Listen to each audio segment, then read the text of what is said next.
Not exactly what I'm looking forward to. I was hoping for a different type of hat, but this will work for this instance. Andy Williams, and It's the Most Wonderful Time of the Year, has a lyric in there that says, be telling ghost stories and tales of the glories of Christmases long, long ago.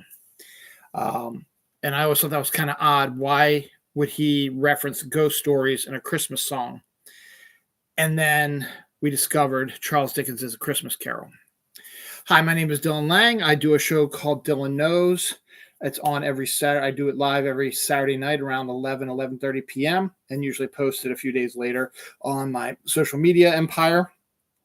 I have done a number of spin-offs of my show, including the List Show, this is a spin-off of the List Show, and interviews with myself. I've got plans probably not till 2025 now for In Defense Of, which is a new series I'm working on. I may squeak one out by the end of the year, depending on how it works out. But this year has been crazy. I've been trying to do a 12 days of Christmas list. I had the 12 lists, but then here we are. It is the 19th of December. It's only 6 days to Christmas. So unless I double up on everything, it ain't gonna happen. I don't have time to double up on anything. I'm doing one tonight.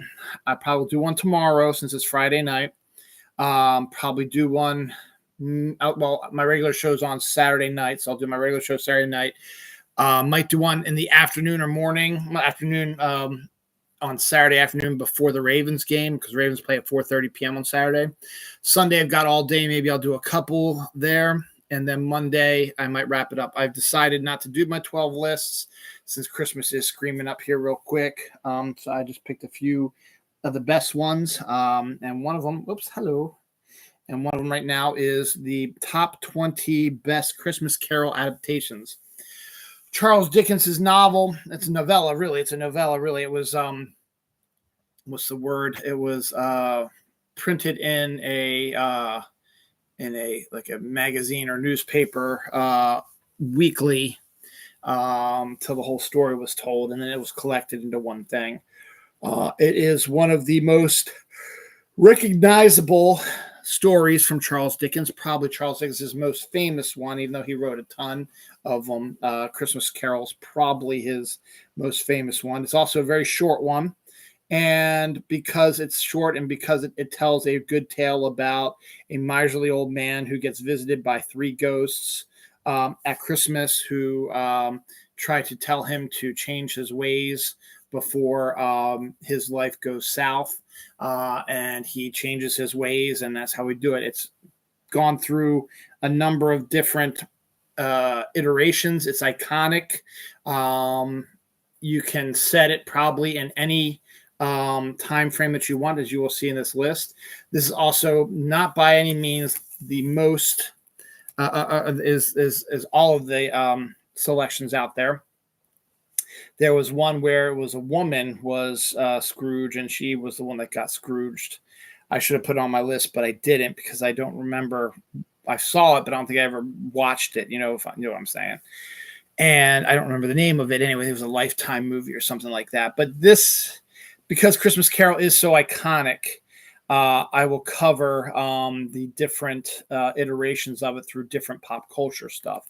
I've got a cartoon version of it. I've got a couple cartoon versions of it. I've got TV episodes of it. I've got the movie adaptations. I've got a play version of it. And my cat is looking on my notes. My notes. We have a mini series version of it and all kinds of stuff. And again, this is my list. This is the order that I like it in. You might not agree with it. You might think, why did that one go there and not this one? Why didn't you do this one instead of this one? Why did you pick that one instead of that one? So on and so forth. It's my list. I make the decision, and it's a fluid list. It doesn't mean this is the end all be all. This is not the final, like this is the end of the story set in stone. No, it's fluid because new iterations of it come out all the time. And that's a good shot of you, Pep. New iterations come out of it all the time, so a new version might, change my ways, or there might be one that I hadn't seen before that I saw and I liked it better than some of these other ones. So a lot of stuff here. Again, I wish I would have thought of that. So we'll put that as an honorable mention, because I do have a couple honorable mentions. Is the one where the woman Let's see if I can find the name of that real quick. Sorry about that. And then I'm going to have to move you, Pep. So I'm going to give you a little bit more time. Woman is Scrooge. Woman Scrooge movies. There's Mrs. Scrooge. I don't think that was it. It was like a Lifetime. Like, was it maybe Ebby Scrooge? I think it was Ebby Scrooge.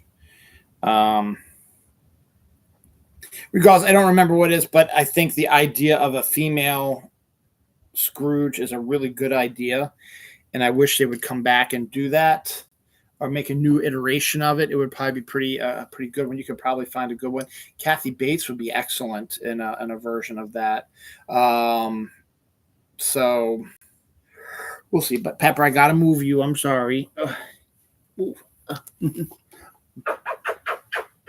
My back, my pussy cat. Okay. So that one, as I said, don't know what the honorable mention is called, whatever, but here's the other honorable mention. This one's a little bit personal. I was in a version of A Christmas Carol in my senior year of high school. I played Bob Cratchit, which was awesome. My friend Matt was Scrooge. He was a sophomore, and he killed it. He was really good. Let's see if I can remember who else was there. Lindsay Roylance, who was one of my friends, who we did a lot of plays together. She played my daughter, Michelle Emerson, who I still call my theatrical wife on Facebook when I talk to her. She played my wife. We had a local kid who didn't go to the school, play Tiny Tim. Ben Castle was one of my sons also. And I can't remember who played his sister. I can't remember who played Fred. I can't remember the names of Francesca played Ghost of Christmas Past. I forget the guy who played Ghost of Christmas Present was a friend of mine. I forget his name. And the Ghost of Christmas Future was a puppet. Big tall puppet that was really, really cool. It was a lot of fun. It was since the adaptation we had.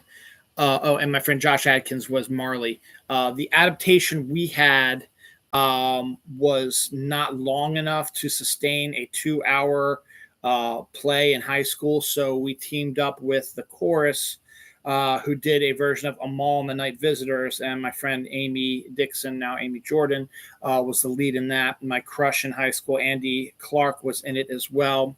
And so they went first, and then we did ours. So it was a double feature because both were short adaptations. And so we had a musical portion, and then we had the live version of it, the play. So it was a lot of fun. I got to play Bob Cratchit, which was awesome. So I get to say I played an iconic character. I love saying that as well. I wish I could find my senior year notebook. I know it's packed up in one of these boxes that's somewhere around here, because they did an excellent shot of me that I absolutely, one of my most favorite pictures of all time is me in my full regalia, to be my hat, like Bob Cratchit does, because he's a polite motherfucker. And I couldn't find a hat similar to it, so I had to wear this one. That's why my little picture there at the bottom is going to be that picture. So I really wish I knew where my yearbook was, because I would love to pull that out. Particularly my senior year one. All of them, actually, I love, because I remember all of them. It was great. So it's honorable mention because it's one I did in high school. I thought it was a very big, great success. I think we did a fantastic job at it. The set was awesome. They built ramps, and my friend Matt would be with the ghosts, and they would take them up on the ramps, and they would look down on the scene when they were looking at the past, present, and so on and so forth. It was a really good idea, and very happy for it. And I had one of the best times I ever did in theater. It was my senior year, so it was my swan song in high school, because I didn't do musicals, and it was fantastic. It was an absolute joy to do. So the Christmas Carol I did in high school, where I played Bob Cratchit, is my honorable mention. I really wish I could find that picture. Maybe I'll find that picture. If I do in the next week or so before Christmas, I will post it on my social media and I'll let you guys know who watched the show here. You can look for it. I don't think I'm going to find it because I've been looking for it for a while now. All right. Number 20 is from 1997. I got lots of dates on here. Not all of them, but I got a good portion of them. 1997. It's an animated musical version with a stellar cast that unfortunately falls short because the animation style is absolutely horrendous. It stars the voice of Tim Curry, Ed Asner, Whoopi Goldberg, Jodie Benson, who played Ariel in The Little Mermaid and as a local girl, and Michael York, who you remember as Basil Exposition in the Austin Powers movies. And of course, Whoopi, Ed, and I think Tim Curry was Scrooge. I think Ed Asner was Jacob Marley. Bad animation, but a really, really good voice cast, and you really probably can't find this anywhere. But it's because it's a little painful to watch, but the voice cast is wonderful, and it was great to see Tim Curry actually, because he's a great actor, as we all know. It was great to see him get into the role of Scrooge, and it was an amazing one. So that was 1997. Let me rephrase that. The voice cast was amazing. The animation, bleh. Number 19 is 1978. It's The Stingiest Man in Town. Everybody knows Rankin Bass. Rankin Bass did Rudolph, Frosty. Those are the main ones everybody knows from them. But A Year Without a Santa Claus, The Little Drummer Boy, Nestor, the donkey, long-eared donkey, stuff like that. So they were known for their really good animation style, their stop motion, their animated stuff, and they were a force to be reckoned with in the 70s, growing up in the 80s. I guess it was because Rudolph just celebrated its 60th anniversary. So it came out in the 1960s. So Rankin Bass was around since the 60s, and it became an iconic brand. And whenever you saw Rankin Bass, it was good. Now, this is their version of Scrooge. And the reason why you don't see this one either is because it's not very good either, even though it is done by Rankin Bass. It's interesting, though, because with A Christmas Carol, you know the general storyline. Scrooge is miserly. He gets visited by 3 ghosts, 4 technically, if you count Jacob Marley. And they show him what his past, present, and future that created him, and how his reaction affects everybody, and then he becomes good. Spoiler alert, sorry if you don't know how Christmas Carol is. I don't know what to say to you, because the book's been out since the 1860s, maybe 70s, actually, 1870s, so way over 100 years now. But this one, The Stingiest Man in Town, was a slight different look at Christmas Carol, because after a while, if you don't bring something new to the Christmas Carol story, it's going to get a little boring unless you do like some stellar casting, or you change up the story a little bit, or you modernize it, or you show it from a viewpoint from a different character. In this case, Rankin Bass decided to show the viewpoint from a bug whose name was B.A.H. Humbug, voiced by Tom Bosley. Paul Frees, who was, I think, one of the big voices in Rankin Bass, did a lot of characters in that. He was the voice of Fred, I believe. Walter Matthau was Scrooge. So you get the story from a different viewpoint. So you get the story, but you don't see the whole story. And that's something that you could probably revisit if you wanted to do a new adaptation of A Christmas Carol, because let's be fair, it's been done to death. You need to find a new version of it. Same thing with Shakespeare. Shakespeare, you can fit it in any time frame, any part in history, it will work. You could probably do the same with Christmas Carol. Just got to finagle a few things. So 1978's Rankin Bass, The Stingiest Man in Town, is number 19. Again, not one of Rankin Bass's best outings, but still the fact that they were involved with it makes sense.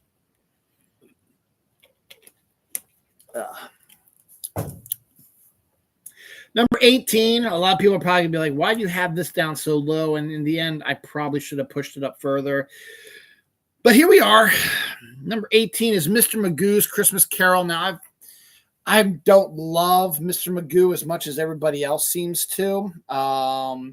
And again, he's the perfect looking Ebenezer Scrooge out there because of his old man and his squintiness and stuff like that.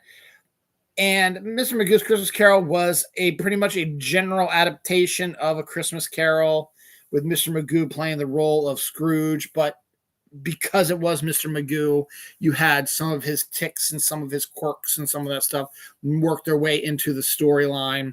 But let's be fair and let's be honest, it is basically a straight up adaptation of Christmas Carol, just with Mr. Magoo as Scrooge. Hence, that's why it's number 18 on my list. Number 17, we find one that I think I saw. I remember it, but it's been a long time. And it's a live action version of it. The first few have been animated. This is the first live action version of it. And again, as I was saying, you want to change up the formula, change up the story a little bit to keep the story interesting. Number 17 is 2012's Scrooge and Marley, which is an updated version of A Christmas Carol, but with an LGBTQ twist to it. I think Scrooge and Marley were in love with each other, and it was played by females, if I recall correctly also. I just remember when I was rolling through it, I kind of remember the background of it as well. And it sort of turned A Christmas Carol, the story, into a gay love story, which is for 2012 is a good, beginning of trying to get more people to respect and love the LGBTQ community, despite what's going on in our history now. But this was Obama. This was the beginning of where things are starting to get good for LGBTQ, and to have their own version of A Christmas Carol is pretty decent, and it's a neat idea. And one that you should probably revisit at some time, because I think this is the only one that did that. And I think it would be interesting to see different takes on it, how you would do it. Like a trans Christmas Carol might be an interesting one as well, to see how that works out too. And you can make it kind of a fable, they are miserable as a male, but then when they want to but they've always felt they were a female, but the reason why they were so miserable because they had this male persona that they didn't love. And then the ghosts open up the female aspect of it, and they become much better and nicer because that's who they are. That could be an interesting take on it as well, but that's just my 2 cents. I think that was on Lifetime, something like that. So it's probably going to be hard to find that as well. But number 17, the 2012 version, Scrooge and Marley, updated version with LGBTQ twist to it. Number 16.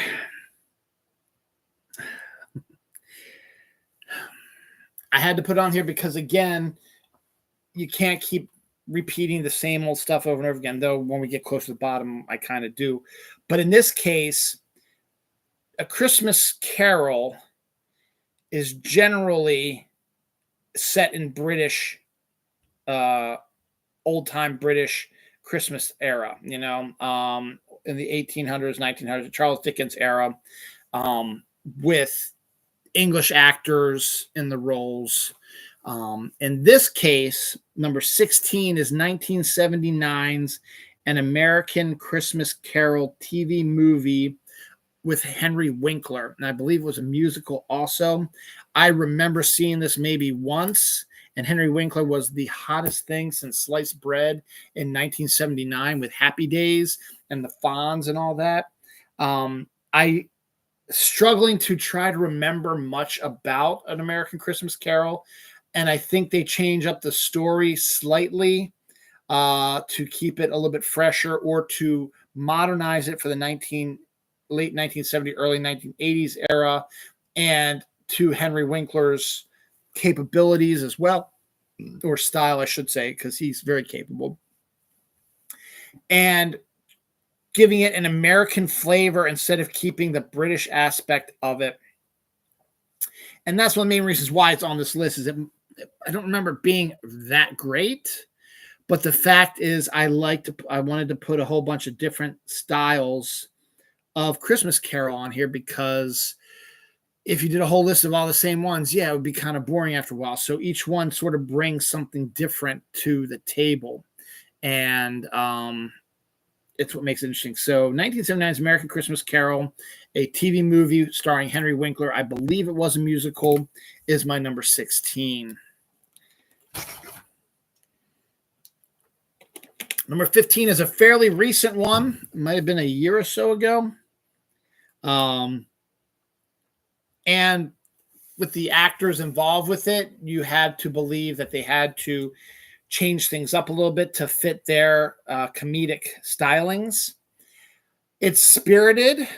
I think it was Apple TV version of it.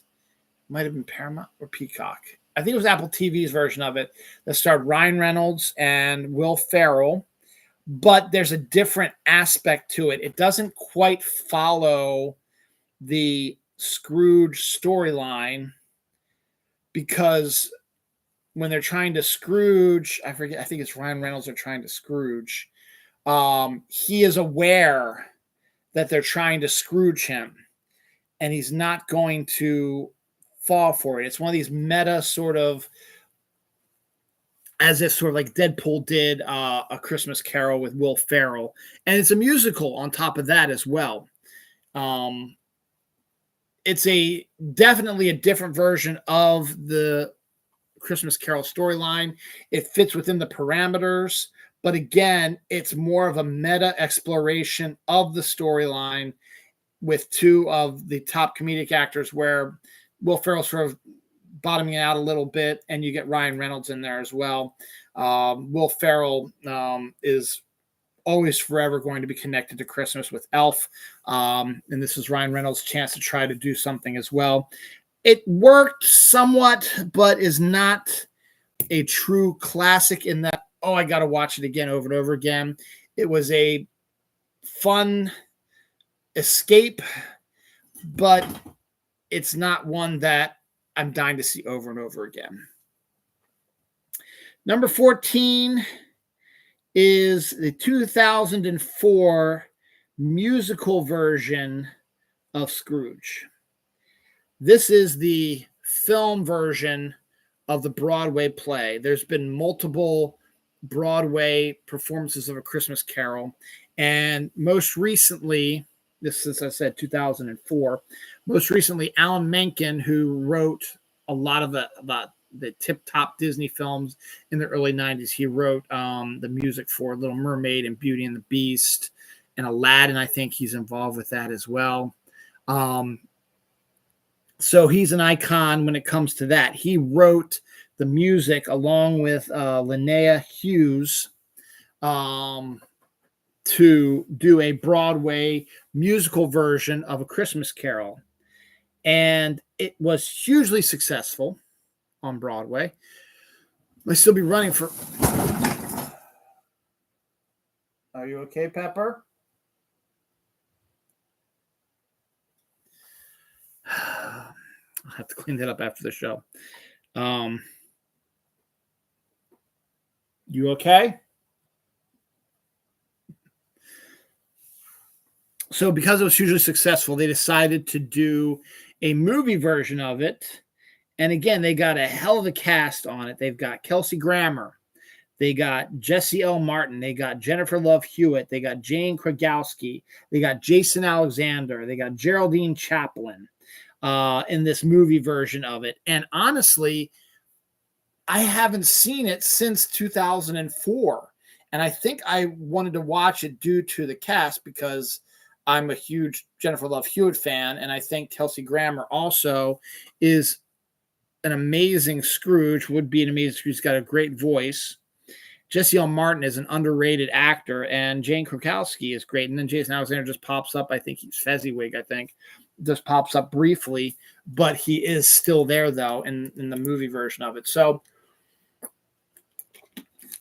it fits the time frame because movies being made out of musicals on Broadway had started really picking up steam in like 2000, 1999 stuff. I think it was 2000 with the producers. So it fits that window exactly. But the problem is I don't think it's been back on since. And I'm not exactly sure why it hasn't, because that's a stellar cast. It's been 20 years. And I don't recall seeing it anywhere else except for the first time I saw it. So I do remember it, and I thought it was very well done. And the musical versions of Christmas Carol are always fun. Are you okay, Pep? You've had a rough night, haven't you?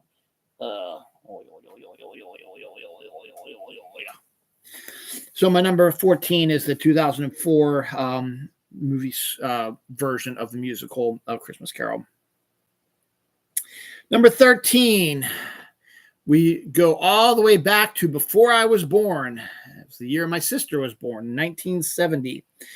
For Scrooge, the musical, the first musical based on A Christmas Carol. This one has another stellar cast with Albert Finney and Alec Guinness as the leads. But what's really, really cool about this is I'm calling it the Dickens film universe. The cinematographer was named Oswald Mann. And, man, you stink. Did you fart?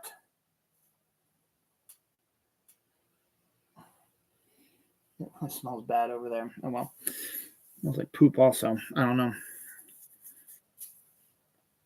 know.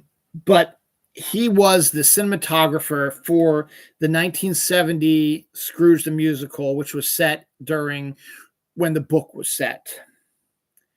You know what else Charles Dickens wrote? Charles Dickens also wrote Oliver Twist.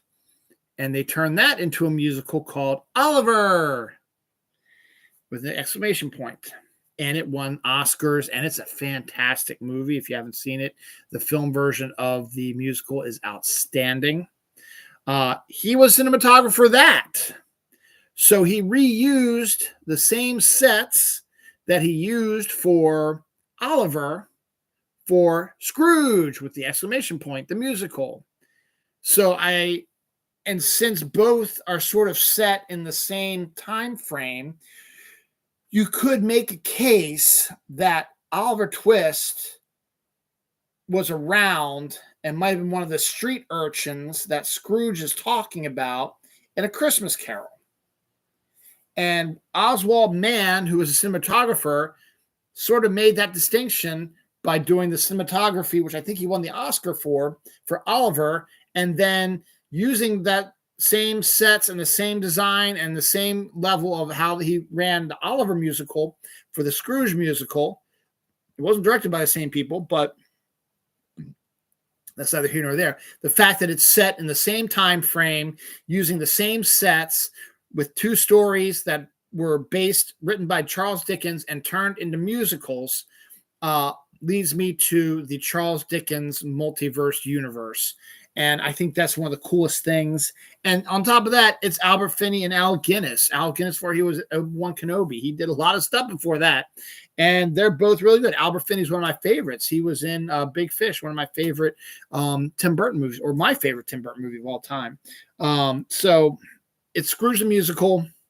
It's Albert Finney, Alec Guinness. It's the Dickens cinematic universe. And it was out 3 years before I was born. That's number 13. Number 12. One of my favorite directors of all time is Robert Zemeckis. And you know him from Back to the Future, Forrest Gump, Who Framed Roger Rabbit, like that. He did a Christmas movie called The Polar Express. But instead of doing a live action version of it, he decided that he wanted to test new technology. So he created the first ever motion capture movie of the Polar Express. Tom Hanks stars in it, portrays like 3 or 4 different roles. So he motion captured all that. So basically, Tom Hanks had to wear a green suit or blue suit, whatever, had all these dots all over his face and like a little thing over his head, sort of thing. He was in a green screen room and he did the roles that he was assigned to play. And they captured his motion. And then once they did that, they put it into the computer and laid over animation versions with the character designs and matched up the movements of Tom Hanks with the characters he was playing. And so the Polar Express was the first one that Zemeckis did using motion capture. I think might be one of the first ever motion capture movies. Full movie. Polar Express came out around the same time as the Lord of the Rings stuff. That wasn't fully motion capture, though it did have the first fully mocap character in Gollum. But in this case, it is a full movie done in motion capture, which at that point in 2009 had never been done before, whenever Polar Express came out. Let me just verify what date that is. Polar Express, 2004. So yeah, so it was just after the Lord of the Rings trilogy came out, when the Polar Express came out in 2004. So that's the first ever use of like a full motion capture movie. All the characters are mocapped, and Tom Hanks played 4 or 5 different characters in it, and then they just overlaid it like that. So Zemeckis has always been up there with like Jim Cameron, who is always at the forefront of technology. Now, I'm going to talk about Polar Express later this week when I talk about the top Christmas movies of all time. But my point about this is that people did not like it that much due to how they hadn't quite figured out to show emotion in the faces and the eyes. They just seemed to be dead, hardly any movement, stuff like that. So people were freaked out by the version.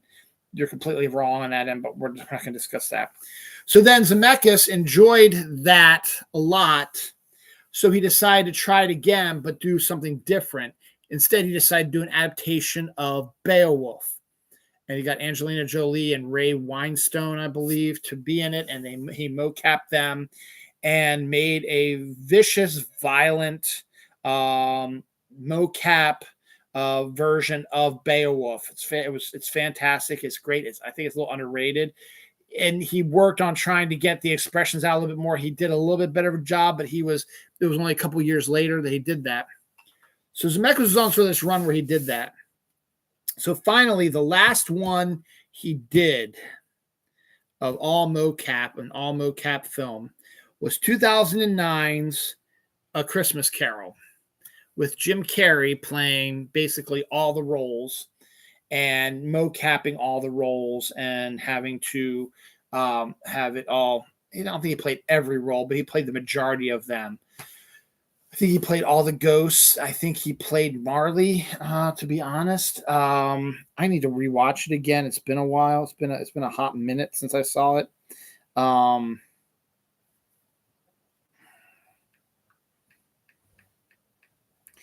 me just verify this. There it is. Jim Carrey played Scrooge, Ghost of Christmas Past, Present, and Future. Gary Oldman was Bob Cratchit. Jacob Marley and Tiny Tim. Colin Firth was Fred. Bob Hoskins was Fezziwig. Robin Wright Penn was Fan and Belle. Cary Elwes was all the other characters he did as well. Portly Gentleman, Dick Wilkins, Mad Fiddler, Guess 2, Businessman, and was a backup for Jim Carrey. Finola Flanagan, Daryl Sabara, who worked on the Polar Express with Zemeckis. So he played a good portion of the roles, but he did do a version of that, and it's a stellar cast. And it's interesting. Again, it's 5 years after the Polar Express, so the animation style, the mocap, is a little bit better. But again, it was really what made that version of A Christmas Carol a little bit more interesting than others was the full mocap version of it, the really good casting version of it, and the wild backgrounds. And I think the Ghost of Christmas Past is a flame, and that was one of the coolest things I'd ever seen on there. So it's not one of the best, but it's good enough to be number 12 on my list. And it's worth a look, and it might be worth a rewatch this year if I have time. As I said, running out of time here real quick. Number 11. I put this here mostly due to the cast. And it wasn't quite what I was expecting. What I was expecting comes up later in my list. But number 11 is the 1999 TNT version of A Christmas Carol starring Patrick Stewart and Richard E. Grant. This one, again, is just a straight-up adaptation, but Patrick Stewart as Scrooge is what makes it worthwhile. And Richard E. Grant as Bob Cratchit is pretty good as well. And I don't really want to get into what I thought I was going to be getting, but for a version of A Christmas Carol, it's a passable one. It's one that really, they haven't done a live action version one in a while, and it was good to see a newer version of it. The most recent one before this one, I believe, was that was just a straight up adaptation, was like 1984. And we'll talk about that one a little bit too. So you got about 15 years later, you haven't had a real good adaptation of A Christmas Carol in live action for a while. And you get Patrick Stewart, who is connected to the story in a way that I'm not going to tell you about right now. You have to wait till we get near the bottom of the list. And they wanted him to bring that sort of energy and power to it, and he does. But again, it's a pedestrian sort of atypical version of A Christmas Carol. But what makes it on the list is Patrick Stewart and Richard E. Grant, and the fact that, if I recall correctly, there hadn't been a good live action version of A Christmas Carol, straight up adaptation, since like 15 years previous in 1984. So it was nice to see a newer version of it rolling through here in a little bit. So that's number 11. All right, we're in our top 10 here.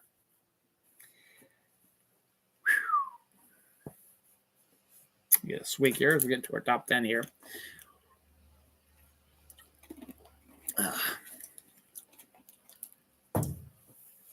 Number 10 is one of my favorite animated TV shows of all time, based on a stellar movie from 1984. Sequel is kind of lame in 1989.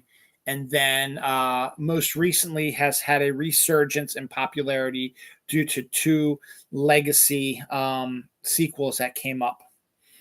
I'm talking about Ghostbusters. And the animated cartoon series, The Real Ghostbusters, was one of the best animated series of my growing up time in the 1980s and early 90s.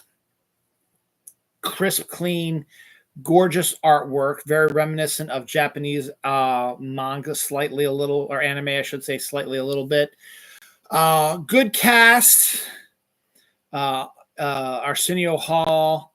I think Dave Coulier gets in there eventually. Lorenzo Music was the original one there, and then a couple. I think Frank Welker.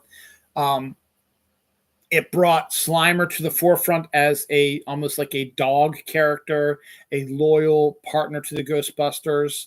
And it's a great series that was able to expand the universe of the Ghostbusters and have them take on different big bads all the time, including one of my favorites, Sam Hain. He was in multiple episodes of Spirit of Halloween. I talked about that with the TV episodes. There's just a couple Sam Hain ones in there as well. But I have the entire set of the animated series. It's phenomenal.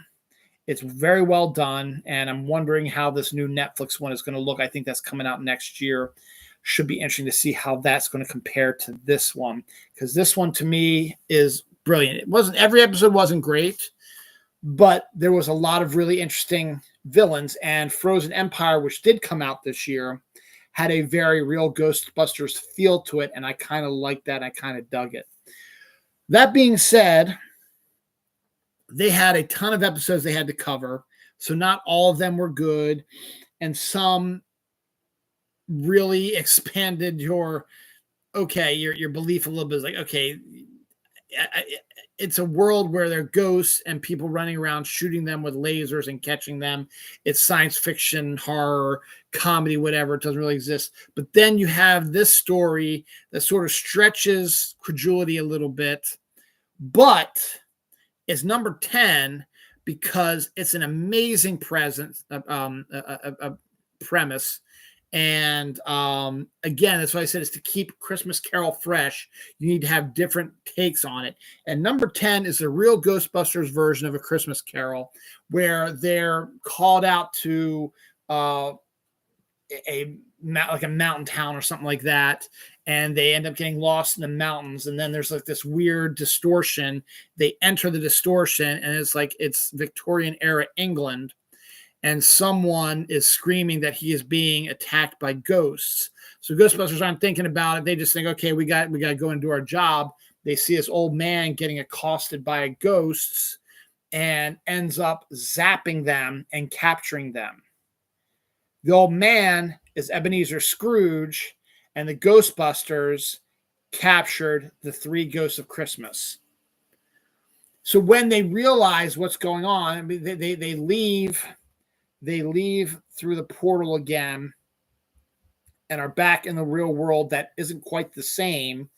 Then they realize what went on, so they go back into the portal, and now the future's gone on. And with Scrooge not turning over a new leaf, he has turned the Victorian England era into a cesspool, or basically the United States how it's going to be in 2025 with the miserable people that are going to be in power starting January 20th.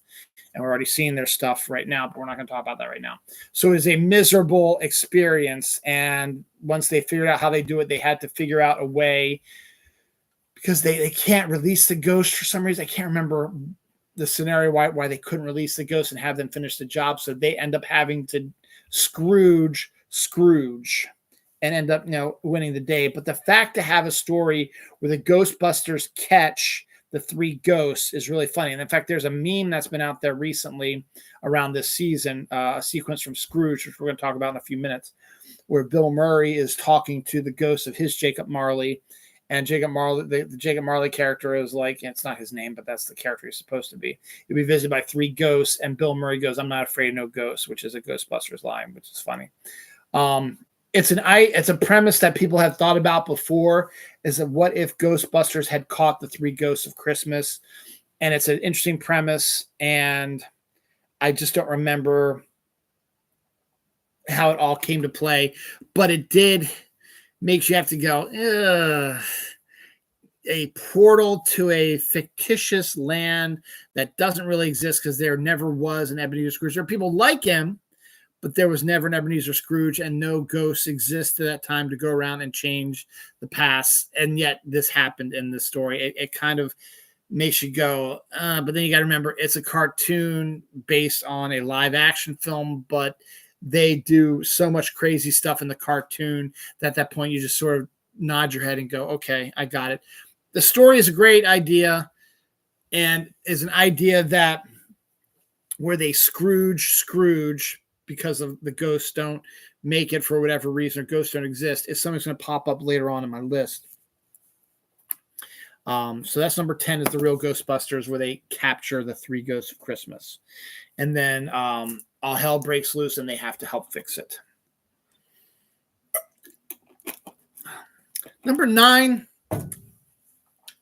again, is this high up because it is an incredibly interesting idea that is more recent. And you want to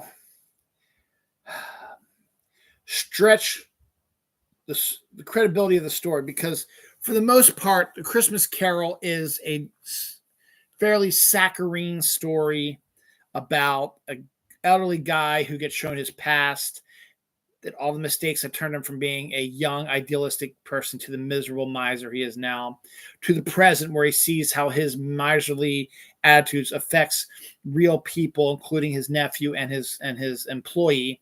And in the future, where one of the scariest things for somebody is to be forgotten, and he's forgotten and talked about in a miserable manner, and he wants to change all that. So think about that story. So that's basically the main story.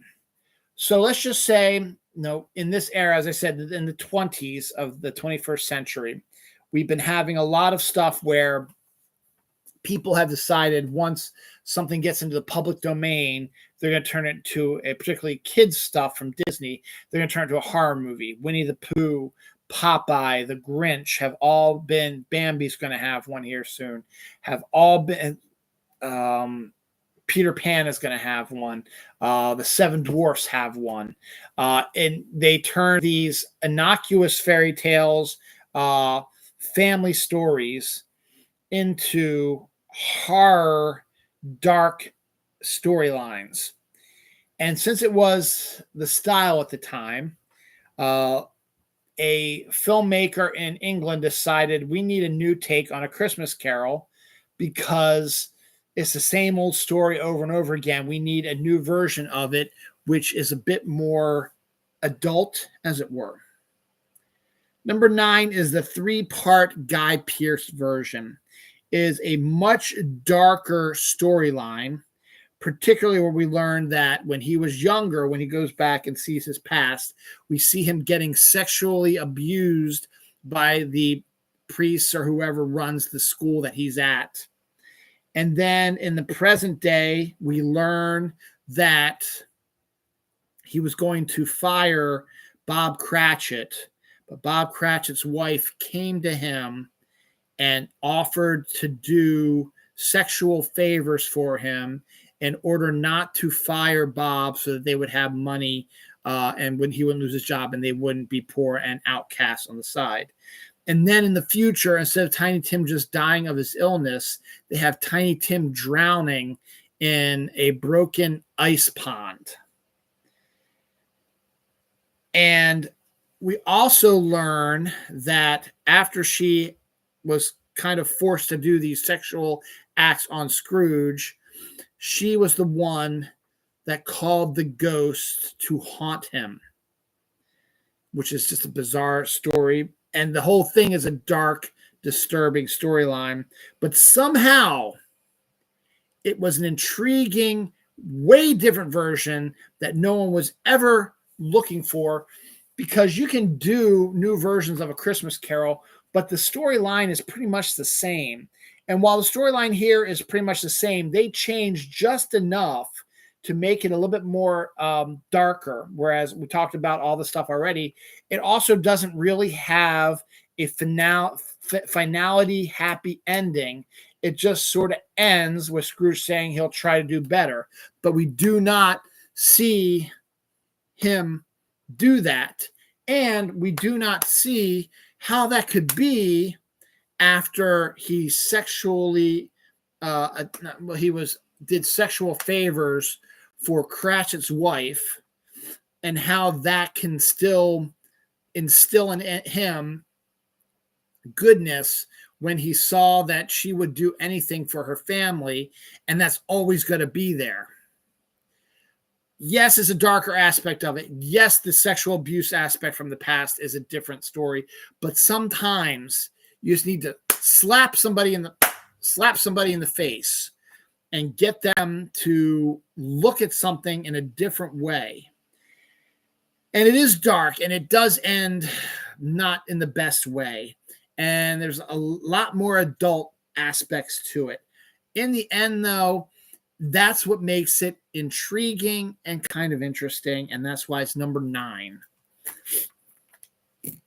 Number 8, Doctor Who is known to one of the biggest annual traditions of Doctor Who fans is their annual Christmas episode.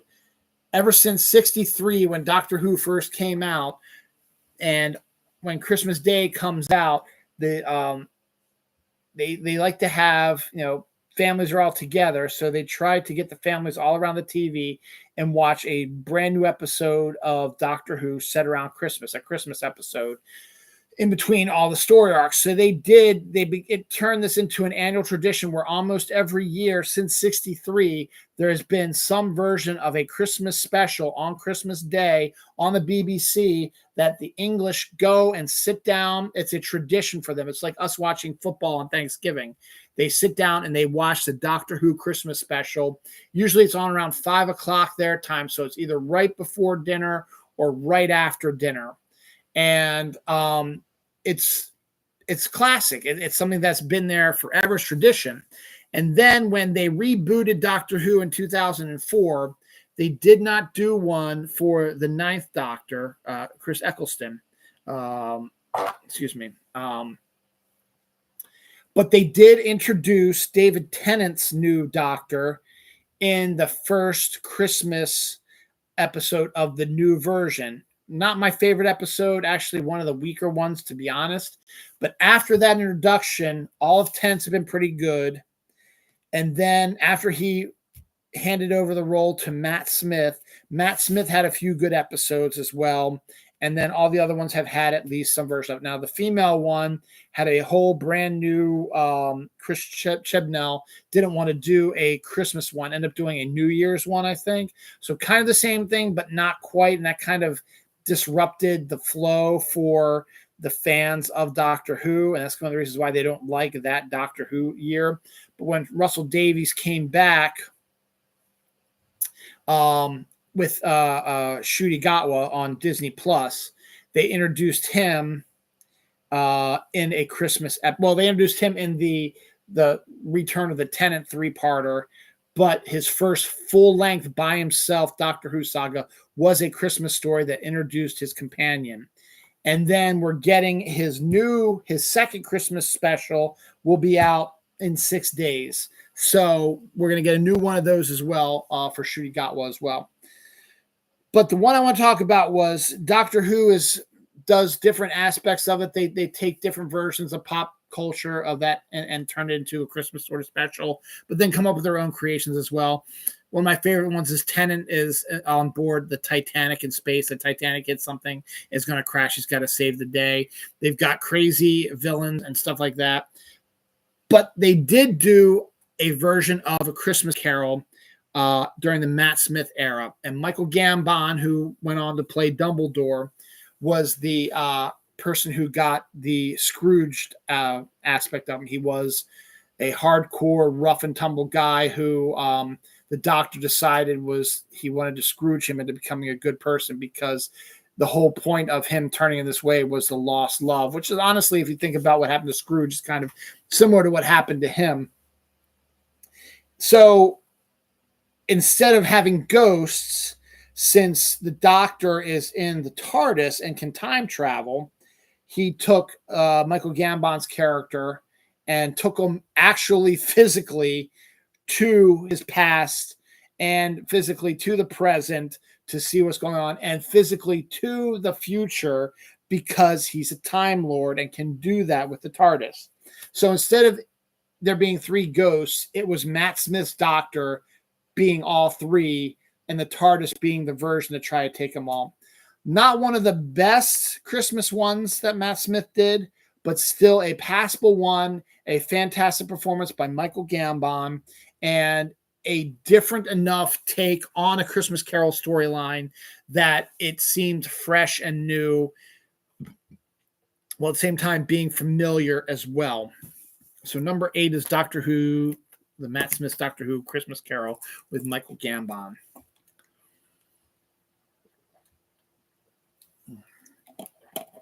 Might just be a little bit after an hour, which is good. Number 7 is sort of the one that influenced all the other more modern takes. The fact that it came out in 1951 it doesn't mean anything.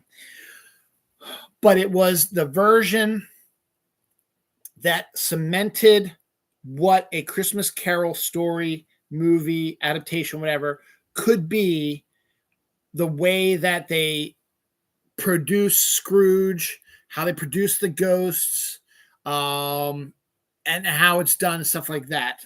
So 1951's Alistair Sim version is number 7 on my list. Again, is the reason why it's number 7 is because this is like the great grandfather of Christmas Carol.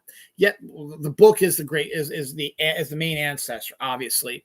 But this is the first kind of they did a bunch of smaller adaptations between the times that it was done. But the 1951 version with Alistair Sim was the one that really got people saying, I kind of want to see more of these stories.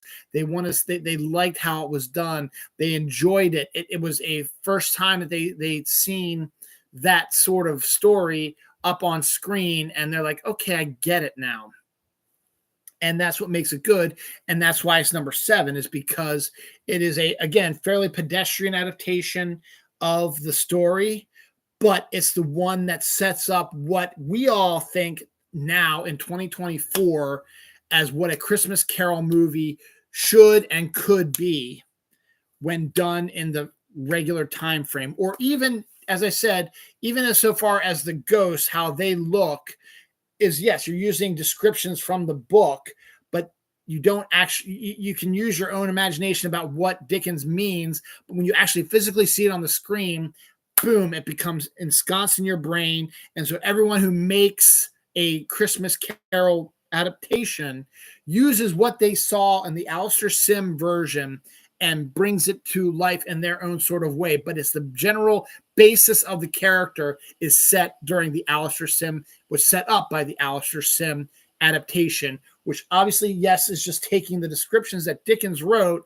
but turning it into a visual medium, which helps stupid Americans like us able to gauge what it looks like. The 1951 Alistair Sim is a good version. It's the probably you could say is a definitive version of the story, but there are better versions of it. But it is probably the definitive version of the story. It was so definitive that they actually did an animated version of it 20 years later with Alistair Sim reprising his role as the voice of Scrooge. So animation was a new medium. They were able to try a few different things.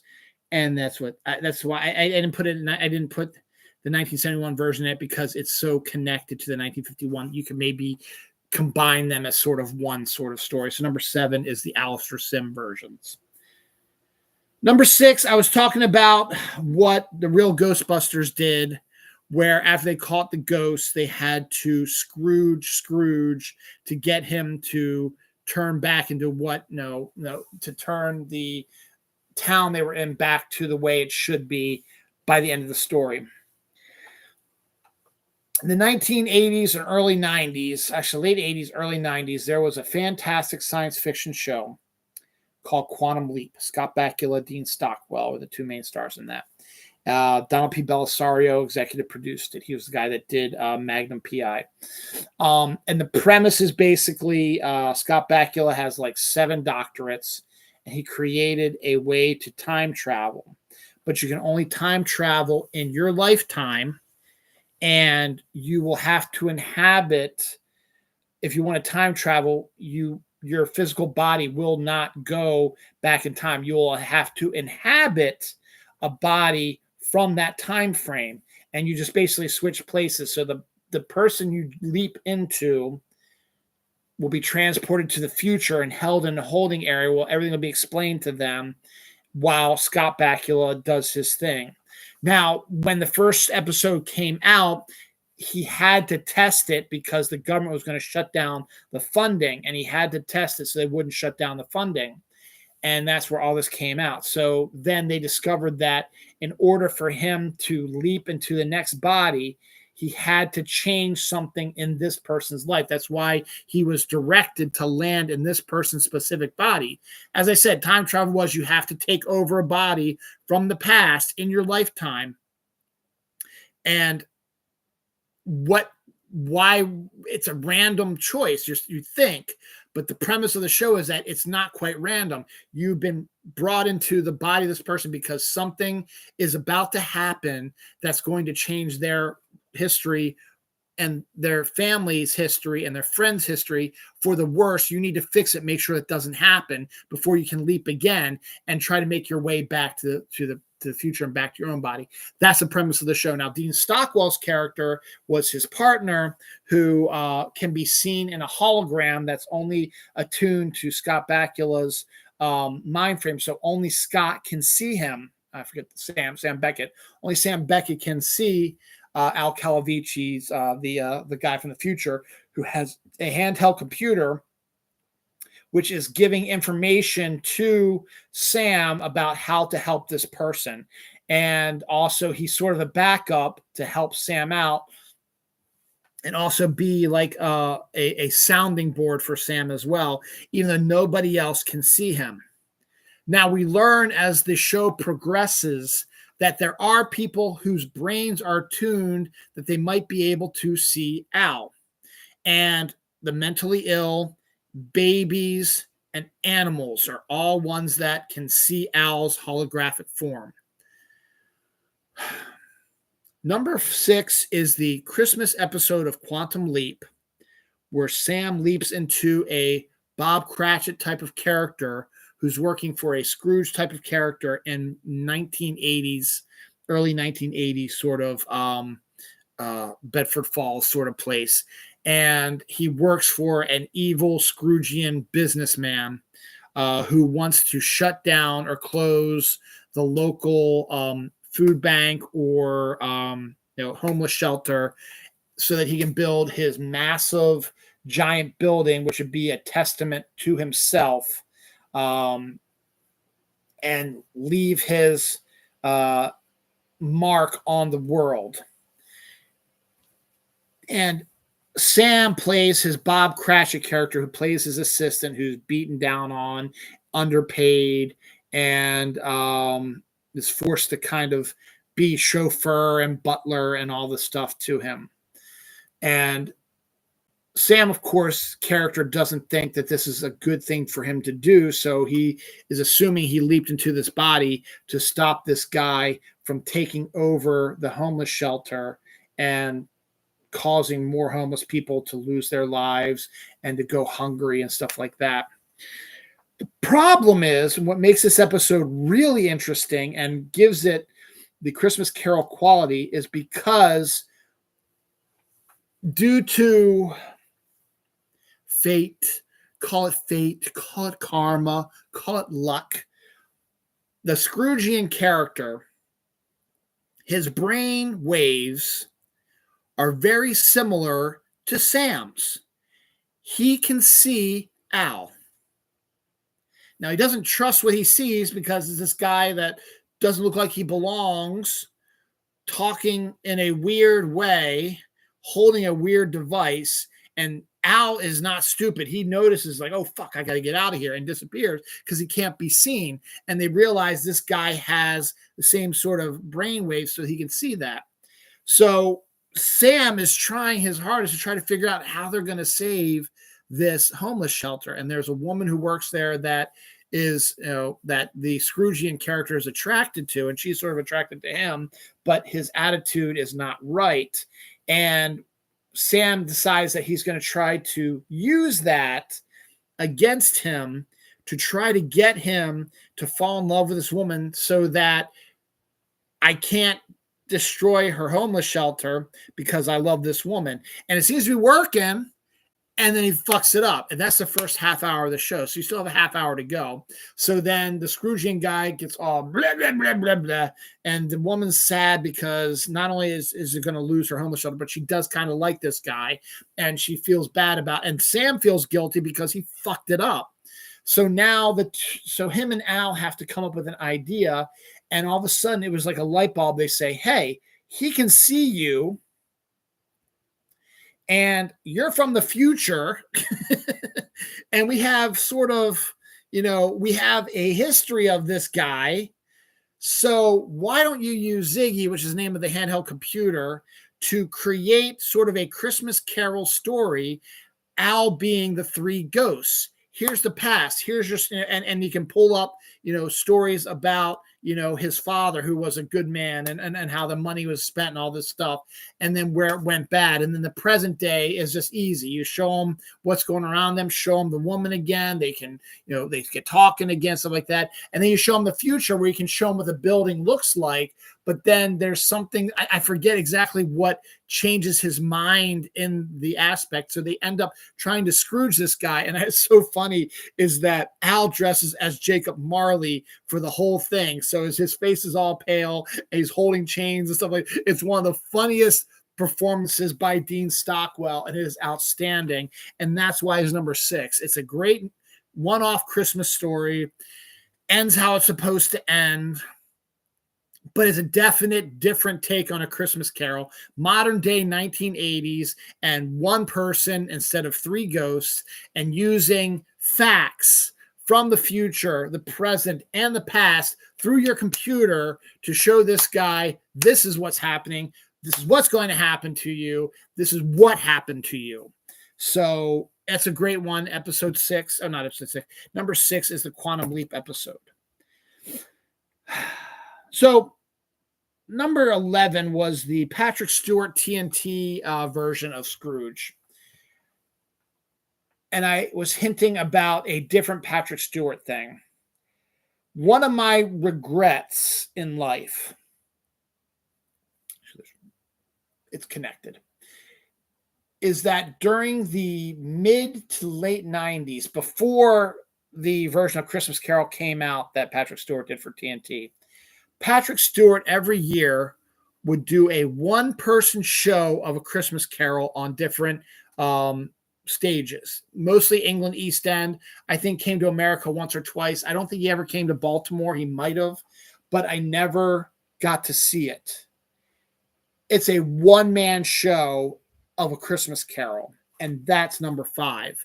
I didn't see it, but the premise alone is worth being number 5, because how the fuck do you do a one-person show of A Christmas Carol? Now, the other aspect that I feel bad about also is that at this time, Borders, a great bookstore, was up in Towson. I was still living at home, and I was working up in Towson, and I would go to Borders all the time. It was a gorgeous bookstore. It had a bottom level was all CDs and DVDs, and so like it was a huge music shop. I mean, it had music from all over, people, not just popular. So they had like bands you never heard of before. A local band in Pennsylvania that I heard about going to college, their CD was at Borders. And you go upstairs and you have the cash wrap, and then you've got science fiction and graphic novels, and then you've got tax stuff. You got a giant magazine section. And then you go up another level, you've got another cash wrap, you've got a coffee house, you've got big print books, you've got audio books, you got all this stuff. Then you walk up to this other platform, and it's the kids section. It was in a massive bookstore. I loved Borders. It was one of my favorite places to hang out. I could go there and hang out for hours. And one time when I did, because I could get lost in that place, I was checking out the audiobooks for whatever reason. I don't know why. And there was a version on CD of Patrick Stewart's one-person show of A Christmas Carol. And I'm forever kicking my ass that I didn't buy it, because now it's gone. I can't even find it anymore. And he doesn't do it anymore because he's too old and whatever. But a one-person show of A Christmas Carol is such an amazing idea. And to have that person be Patrick Stewart after he finished Star Trek is just insane. And that's why I had to make it number 5. And so I think that's kind of why TNT picked him, is because he is such ensconced in the world of A Christmas Carol, because doing this one-person show where he did all the roles, they wanted to bring that power to the TNT version of it. As I said, it's a good version of it. It's number 11 on my list. It's a good version of it, but it is very pedestrian. But what makes it good is not only Patrick Stewart's performance and Richard E. Grant's performance, but the fact that it was like the first Christmas Carol live action adaptation in almost 15 years. And it came about because of Patrick Stewart's one-person show. Now, I almost kind of wish, and when I first heard that Patrick Stewart was going to be doing a version of Christmas Carol on TNT, I was like, holy shit, is he going to do the one-person show? I'll finally be able to see it. No, he didn't. So I'm mad about that. So number 5 is Patrick Stewart's one-person show. I know it's cheating a little bit that I didn't see it, but just the idea alone and the actor involved. And you do kind of see it when you watch the TNT version, which I have watched. Number 5 is Patrick Stewart's one-person show of Christmas Carol. Number 4 is an interesting one because it was one of those Christmas specials that always came on every year, Rudolph, Frosty, stuff like that. And the Christmas Carol aspect of this short is the 3rd story in a 3-story, where's the 4th story? No, it's a 3-story.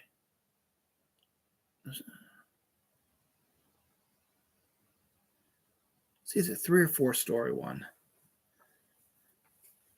It's a 3-story one. So the first is it's first get ahead of myself. Number 4 is Mickey Mouse Christmas Carol. And the first it's an hour long. I guess it's an hour. Yeah, it's an hour long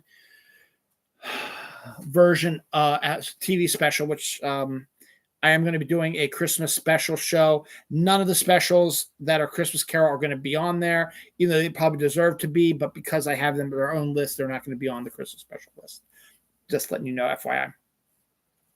The first story in A Christmas Carol, Mickey's Christmas Carol, is Chip and Dale inside the Christmas tree at Donald Duck's house with Huey, Dewey, and Louie. The second one has Goofy doing winter sports stuff. And I don't think there's another one. I feel like there's another one in there I'm missing, but I don't think there is. And then the third one was their version of A Christmas Carol.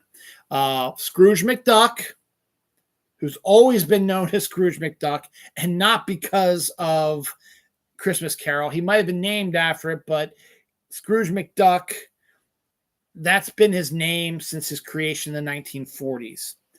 He's the rich uncle of Donald Duck. I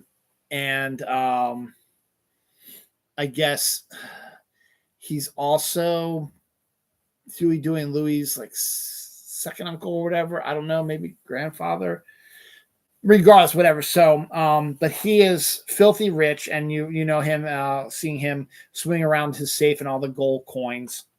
So he plays, obviously, Ebenezer Scrooge. Mickey Mouse plays Bob Cratchit. Bob, who is Scrooge's nephew, is played by Donald Duck, obviously. And then Fezziwig was played by... couldn't tell you. And the three ghosts, one was Jiminy Cricket. One was the one you always see him as sort of the Greek Dionysus sort of god thing. And the third one was a Bowery boy who is one of the people that keeps trying to steal his money, but dressed up as a ghost of Christmas future. Of course, Minnie Mouse is Mrs. Cratchit. They have a Tiny Tim. I forget who plays. Is it Goofy who plays Fezziwig? I don't think so. God, this is going to drive me crazy now. Let's see if they have the cast list in here. I used to watch it religiously. I loved it.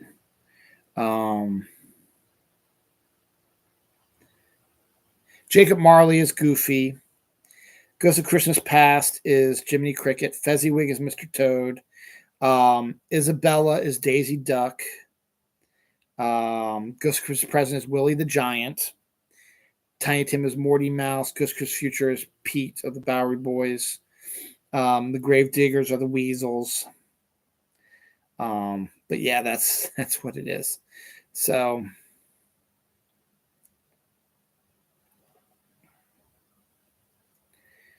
that is it. Oh yeah, that's right. There was some. Donald had the snowball fight with his nephews.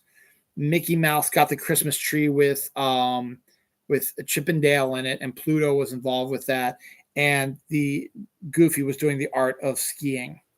So that's what it is. So I knew it had multiple storylines, and this one might actually be in my specials because it has those other Christmassy sort of stories to it. But the Mickey Mouse Christmas special is always one of those I love to watch. Scrooge McDuck being named after Ebenezer Scrooge and having him play Scrooge is really funny. The art style is very gorgeous. It's not your typical sort of Disney sort of cartoon-esque. They really wanted to get the feel for the Victorian England way of doing things with the candlelight and the darkness and the grim and the dirt and the stuff. And it's a fair, again, follows the stretch of the storyline, but you had to make it short because it had to fit within that hour window, and you had those 3 mini cartoons already ahead of time. They were 10 minutes each, something like that, and you had like a half hour to do the whole story of Christmas Carol.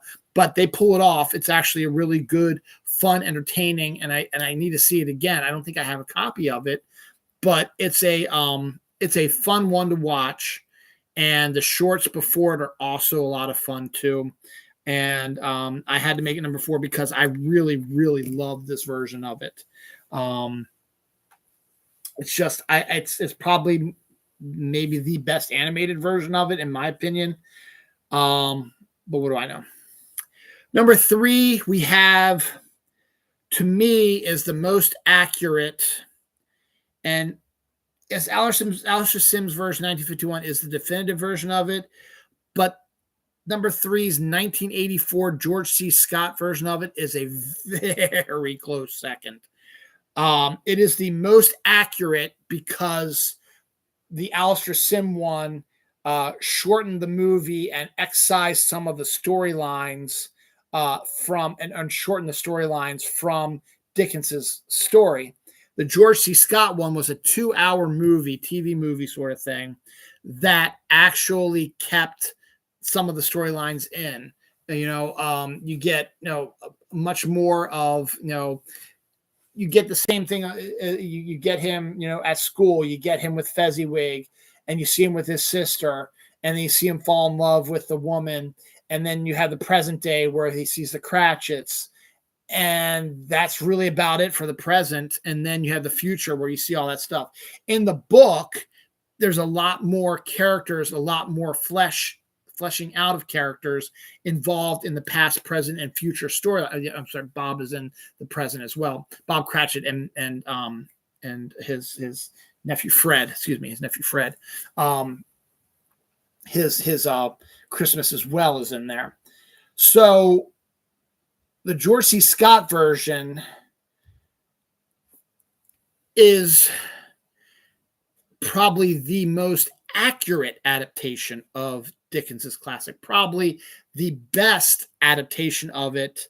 Not the definitive one, that's Alistair Sim's, because that's the one that laid the groundwork for all the other ones. But this one is the one that, if you wanted a straight up adaptation of A Christmas Carol, the George C. Scott 1984 version is the one you're going to want to watch. George C. Scott is fantastic. It's filled with a bunch of character actors in that. The setting is Victorian England. It's a little bit more lighter than some of the darker aspects it's supposed to be, but the storyline is much longer, much fuller, more fleshing out. You get to see really more of the stuff that was excised in other adaptations of it back in full force in the George C. Scott one in 1984. People are probably going to laugh at me about this one, but number 2 is a fantastic modern adaptation of A Christmas Carol. It's Scrooged with Bill Murray, directed by Richard Donner. It is a Bill Murray du jour film. 3 of his brothers are in it. Brian Doyle, Joel, and John are all in it. Bobcat Goldthwait, Alfre Woodard, Carol Kane. I forget the guy who plays the Ghost of Christmas Past as a musician. The Ghost of Christmas Future they keep as a cloaked sort of being.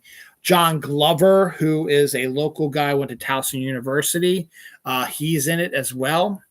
And then you have Karen Allen, and you have a whole bunch of other, Robert Mitchum. I'm trying to remember who the Marley-esque character was. I can't remember. But what's great about Scrooged is it is absolutely an insane 1990s Richard Donner, no, 1980s, actually. It was 89, 88. Richard Donner, Bill Murray extravaganza. Bill Murray is the movie, and it's also very meta. Has an outstanding score by Danny Elfman. And as I said, very meta. The storyline takes place in modern 1980s, and Bill Murray plays Frank Cross, who is a junior executive of a TV network, who's the big boss, makes all the decisions. He's got hierarchy he's got to follow. There's people who are the owner of the company, stuff like that. He's got to listen to them, but he's the guy that really makes all the decisions, does all that stuff. They've decided that they're going to do a block of shows on Christmas Eve to keep people watching TV and getting the commercials, getting money from that. And it's going to be topped off by a 2-hour live version of A Christmas Carol with Buddy Hackett and Jamie Farr and Mary Lou Retton as Tiny Tim. You just have to see it for yourself. And so Frank Cross is your typical Ebenezer Scrooge type. His whole life consists of running this TV studio, is not the nicest guy in the world, is a big dick, does not like to hang out with his family, just is obsessed with power and running the network. And sure enough, he gets Scrooged in absolutely fantastic ways, and learns about his past, present, and future to try to change him from being the dick that he is and turn him into a good person, while at the same time they're prepping for the 2-hour live Christmas Carol Scrooge storyline. It is so freaking meta. It's late 80s, so it's one of the first truly meta sort of stories out there. The entire cast is phenomenal. There is the character of Bob Cratchit is sort of divided into two characters. Bobcat Goldthwait's character and Alfre Woodard's character are sort of the combined Bob Cratchit, though in the end, you think Alfre Woodard is probably the more of the Bob Cratchit, and Bobcat Goldthwait is just sort of there as comic relief. But they both sort of have a combined storyline of what Bob Cratchit's character is, though Alfre Woodard is the one that has the son who does not talk. So that's good. Karen Allen is great as the one that got away for Bill Murray's character, who was in love. It's like the first person he truly, deeply loved, and he lost her due to his power madness and his power grabs to become the youngest network executive in history. And he does. And after he has his encounter with his Marley, which is his old mentor, the ghost calls her number. He didn't have her number, Karen Allen's number. Bill Murray didn't have Karen Allen's number, but the ghost somehow had it because it said, this is the path to your redemption, is to hook back up with this woman. And that sets everything into motion. Now, what's great about also is that the ghosts don't all come boom, boom, boom. In the book, it was 1 a.m., 2 a.m., 3 a.m. In the movie, they come at 12 o'clock at lunchtime in a crazy sequence in a restaurant with not Robert Mitchum, but I forget who the other older actor is, and John Glover's character, and in an absolutely insane sequence in the restaurant where he knows that the ghosts are coming and he's got to get out of there, and he thinks he got away from the ghost, but then he gets picked up by a cab who's the ghost of Christmas past. They go back in time. He sees his dad, played by Brian Doyle Murray, was not the best father in the world. And then we see how he meets Karen Allen's character, and then how he ruined that relationship, and then goes and then is automatically transported back to the set of A Christmas Carol, where he's watching Ebenezer Scrooge looking at his past and interrupts the live rehearsal for it. And they call lunch. It's like more like dinner because now it's like 4 o'clock, 5 o'clock, and they're going to be airing in a few hours. So they want to get dinner ready before they actually have to do the show. And everything gets shut down on the set. And then the second ghost comes up. Carol Kane absolutely steals the movie as the ghost of Christmas Present, who has a bit of a violent streak in her, which is outstanding. And we get to see the Fred aspect, which is, it isn't his nephew, but it's his brother, played by his real brother, John Murray. His other brother, Joel, is one of the guests at that party as well. And so he sees how that goes. And Wendy Malick is in there, also plays his sister-in-law. Then you go and you see what Alfred Woodard's character is going through with her son that's mute after seeing the murder of her husband and his dad. And then he had not really befriended, but he had met up with a bunch of homeless people. And in one of the best sequences in the movie, he gets dropped into the sewer where one of the homeless people lives, who has frozen to death. And it is a wonderful, incredible, amazing Danny Elfman sequence score-wise. And it shows the emotional range that Bill Murray shows in the movie, that shows he is a good actor as the emotions are starting to build a little bit up there. He's got to try to figure out what's going on. He feels angry that this homeless person that he could have helped but refused to because he's a dick could still be alive, and it's fucking him up, and it's great, and it's supposed to. He escapes into the studio again as they're getting ready to do the show live. So they take him upstairs where the Ghost of Christmas Future gets him while they're doing the live show. And so they show him the future. They show him that him being a dick to his girlfriend or ex-girlfriend turns her into a dick. Alfred Woodard's son dies, and or not dies, is in an insane asylum, and a few other stuff as well. And then really the scary part is he sees his brother with his wife, his sister-in-law, and they're looking at a coffin that's getting ready to be burned, and it's Frank who's dead, and they're burning him. And then the Ghost of Christmas Future transports him into the coffin as it's burning. It's an outstanding sequence, again, showing the pure adrenaline, horror, fear that's emanating through Bill Murray. And you can see as his feet start catching on fire, he starts entering the fire, and all the shit that he's seen over the whole course of this day has totally changed his outlook on life. And so he survives, but then Bobcat Goldthwait, who is the character that he fired at the beginning of the day, is now drunk and has a shotgun and wants to kill him. So shoots at him. They have the whole sequence there, but then Bill Murray is able to turn the tables on him, sees that the live show is almost over, so decides that they're going to do a little something. And in the best sequence in the film that shows Bill Murray's entire range to show that he's a damn good actor, Bill Murray interrupts the finale of the live show and does a huge ass speech about the spirit of Christmas that he discovered while being Scrooged and working on the Scrooge play.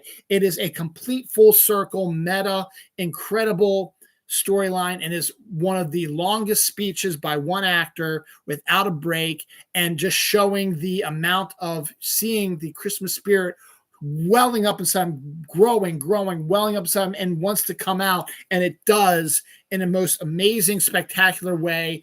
And triumphant Danny Elfman. It is a phenomenal film, and it is number 2. And I want to see it again, and I'm going to see it again because I love watching it. I try to watch it every year when I can. It's fantastic. Scrooge is number 2. So why did you build all this up and it's only number 2? Well, number 1 is not only my sister and brother-in-law and nephew's favorite version of it, it seems to be most everybody else's favorite version of it. And you know what? I can't fault them. Number 1 is Muppets Christmas Carol, baby. Oh, yeah, it is. Jim Henson passed away, and his son Brian, they decided that they wanted to keep the Muppets going, and the Muppet movies have been so good, but there hadn't been a new Muppet movie in almost 10 years, maybe 5, 6 years. So his father dies. So Brian wants to get the Muppets back on top. So why not do a version of Christmas Carol? It's the easiest one to do. You can use existing puppets for the Muppets for the characters, and then you can even create some new ones if you need to for the different ghosts. They still use Waldorf and Statler for the Marleys, which is hilarious. And as in all of their Muppet movies, you get a human actor to interact with it, and who else to play a definitive English character, curmudgeon, grumpy, miserly character, than one of England's greatest actors of all time, Michael Caine. You get Michael Caine to come in. You get the gravitas of him playing Ebenezer Scrooge, and him and Tim Curry are the only two actors who look at home and comfortable in Muppet movies because they are playing them as real actors, thinking that the Muppets are just regular actors, that they're in a real movie. They're not in a movie that he's surrounded by felt puppets. Tim Curry's Treasure Island was a Muppet Treasure Island is a phenomenal one as well. Came out after Christmas Carol. But Muppets Christmas Carol is so good. Gonzo as Charles Dickens is the narrator. The sets are outstanding. The couplings you expect, Michael Caine as Scrooge. You've got Kermit the Frog as Bob Cratchit, Miss Piggy as Mrs. Cratchit, Robin as Tiny Tim. You've got Rizzo the Rat as Charles Dickens's partner and friend, and then you just use Fozzie Bear's Fezziwig, and just go crazy with the Muppets and do a version of Christmas Carol. And Michael Caine is what sells this. He plays it straight. He plays it as Ebenezer Scrooge. It doesn't matter that he's surrounded by felt animals and puppets with people down below doing the voices. He is acting. He is doing this character. He's acting with other actors. And he absolutely kills it as Ebenezer Scrooge. The songs are a lot of fun. It's a great, fantastic version of Christmas Carol, probably the best one of all of them. All of these have merits on their own, but Muppet Christmas Carol is probably the most fun one, and the one where you thought that it could totally go south if you get the wrong person to play Ebenezer Scrooge. They got the right person to play Ebenezer Scrooge, and it is a classic, and it's on Disney Plus right now, so you can watch it right now. Number one is Muppet Christmas Carol. It's a hard sell. I probably maybe would, I would. Scrooge to me is still one of my favorite movies of all time. But the fact is, there's aspects of it I don't like. Muppet Christmas Carol, I like all aspects of it. And that's why it's number one. And that's why we're done with the Christmas carols, best Christmas Carol adaptations. If yours was not on here, I'm sorry, I apologize, but these are only the ones that I like, the only ones that I remember, and some of the ones that I probably need to revisit in the future. So, that being said, thank you for watching. Tomorrow, I think I want to do Christmas specials. I have to look at my schedule. Saturday, I want to do winter films since the first day of winter is on Saturday.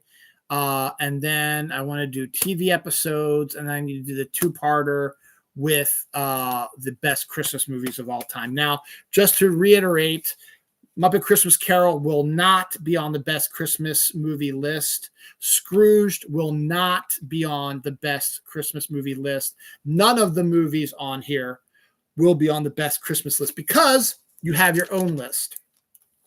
These are all great films, and these are all great films you can watch in tandem with these other Christmas movies. But my list of top Christmas movies is actually going to be a two-parter. It's 50 of them. Is all that are not Christmas Carol related. I got the TV episode one I got to deal with. I got the TV special I got to deal with. I got to do the winter one. And I feel like there's one I'm missing in there. But that's what's going on with that. So It looks like my kids are getting ready to come back home now. So I'm done. Merry Christmas. Thank you for watching. I should be back here again tomorrow. I haven't decided. I have it on my calendar. I just don't remember which one I'm doing tomorrow. It might change depending on things. So we'll see how things go. But thanks for watching, and peace. I was going to just leave without hitting end stream.